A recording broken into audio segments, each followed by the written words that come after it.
I'll call a spade, luho na travel, party-party, cancelin lahat yan. I would just like to put on the table, Mr. Chair, ang mga binabanggit po ng mga ahensya ng gobyerno, yung mga plano. Importante po, it is done in record time. At ang pinakamahalaga ay alamin magkano ba ang continuing appropriations sa GAA 2025 na maaring gamitin ngayon sa krisis. Pangalawa, ano ba ang nakaprovide sa GAA 2026 na pwedeng gamitin para sa krisis na ito? Huwag na tayo lost in translation or nagmamaang-maangan na may krisis. Until we define it as a crisis, we will not act in record time to save our people. So, each agency represented here must act as if we are in a crisis because we are in a crisis. Anybody who says, chill lang tayo, wala namang krisis. No. Halintulad ko sa climate crisis. Not now. If we never admit there's a climate crisis, we will not take care of our climate and environment. If we do not admit that there's a crisis in the Middle East affecting our OFWs and their families, affecting the prices of our petroleum products, energy, food prices, transport, and displacing millions of Filipinos, the agencies will not act with urgency. And so that is what I put on the table. And what I would like to hear, Mr. Chair, is magkano ang pondong available? Hindi promise ha, hindi saro na walang NCA. From continuing appropriations in GAA 2025, and how much was appropriated? Because of course, we did not know there was going to be a crisis of soft, meaning assistance to fisher folks and farmers, contingency fund. The NDREAM fund can be used. Hindi naman yan lang sa bagyo, yan ay pwede rin gamitin. But if we have appropriated it in GAA 2026, may pera na ba? And I know we don't have money yet because even DPWH projects are all FLR. So DBM must explain that as well. So every agency, whether agriculture or DMW or DOE, DOLE, yes. How do we cushion the impact? I lay that as my premise, Mr. Chair, and you being the chairman of the Committee on Finance, because we can have all these PowerPoints, pero pag kumakalam ang tiyan ng mga mangingisda, ng mga drivers, ng mga sa transport sector, ng lahat, ang dating middle class ay ngayon lower class na at hirap. So gusto natin makita ang pag-translate ng mga PowerPoint na yan na ginawa sa mga air-condition na tanggapan into actual jobs created, actual food on the table of every affected Filipino family. And I will ask, I need to know the answer. Dapat to on the ground ha, on the ground. Hindi tayo parang budget hearing tapos prospective. Paliwanag ng DTI, paliwanag ng DA, paliwanag ng DOE, paliwanag ng DBM, ipaliwanag ng lahat kung paano at ilan ang mapapakain natin. Kamukha sinabi, 40,000 farmers and fisher folks ang matutulungan ng subsidiya.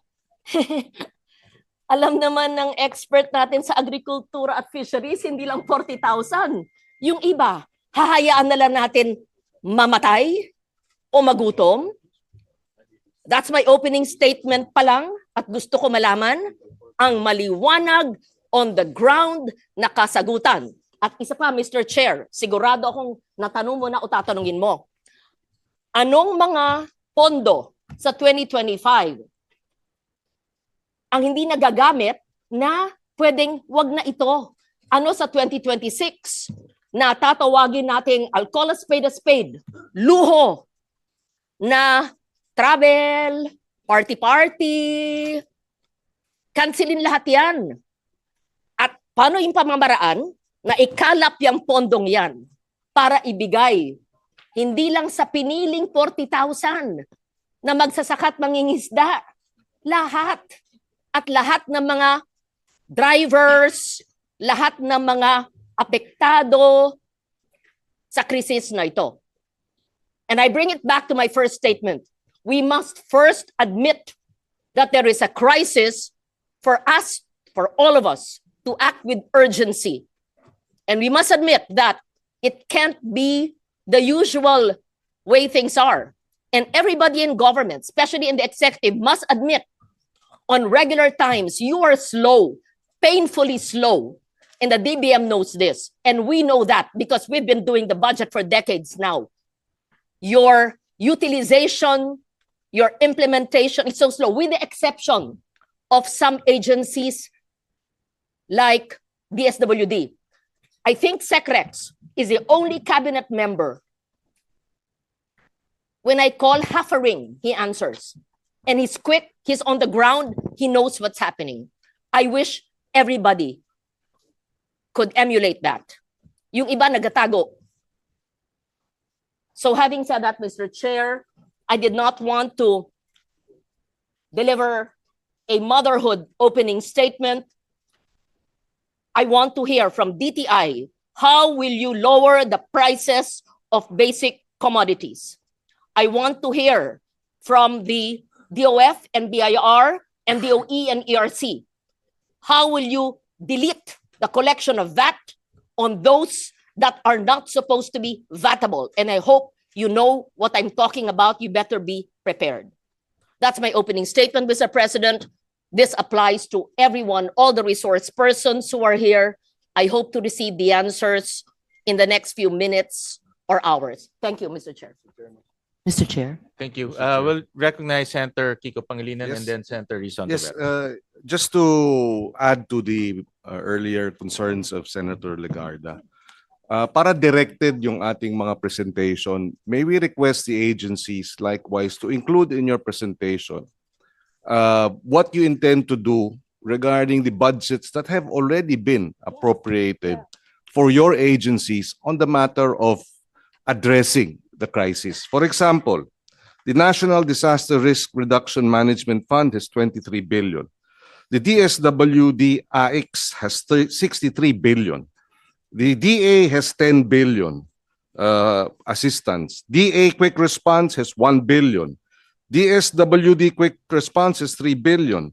The DMW Action Program has 2 billion. The DFA Protection of Rights Promotion has 1.2 billion.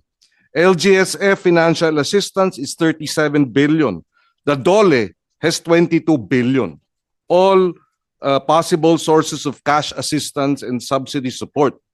And therefore, if you are going to make your presentations, please include in the presentation how you will intend to access these amounts already appropriated and already approved, and how you intend to release it given the current crisis. Thank you. I support the manifestation, Mr. Chair of the Agri Committee. That's true. Not just NDREAM, but contingency fund and all the continuing appropriations of DA, DTI, DOLE, DOE, although maliit ang budget nyo, and all the other agencies. Please be specific. We do not like to see curated PowerPoints. Gusto namin makita paano at ilan ang iyong matutulungan na displaced persons and families.